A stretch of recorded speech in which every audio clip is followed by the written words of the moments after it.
you do? Blue moon, kinda mysterious, shaded with someone I'm not really into. Do you need to fix it? Talking bullshit. It's hard to see when your eyes look dull. Who's gonna save you? Who's gonna make you not blue?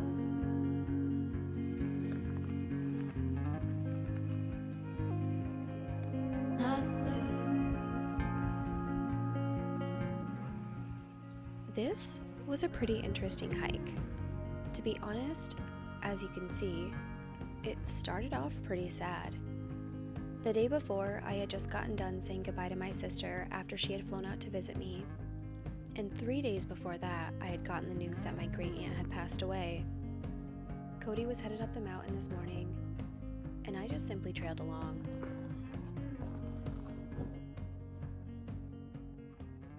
I started on this same exact trail that you've seen me do in prior videos, but this time I packed a journal and a hammock and planned to find a spot to just sit with myself. Instead, I found a trail marker that somehow sweet-talked me into continuing on.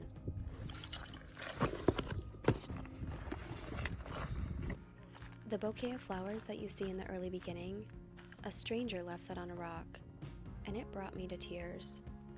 But it was in that moment that I knew I had at least chosen the right thing to do today. And as I kept going on, the trail continued to make this more and more clear.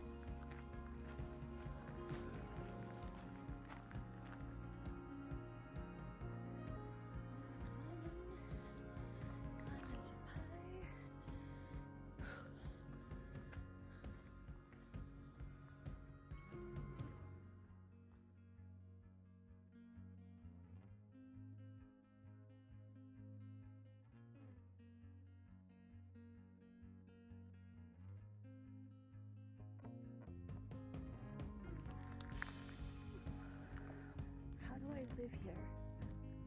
How do I have access to this for free?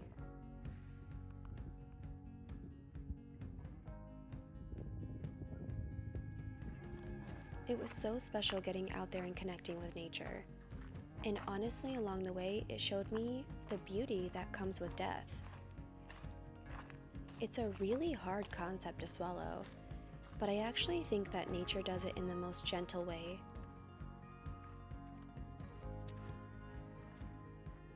This particular forest that I walked through was kissed by a wildfire just years ago, and yet there is such life that came from it.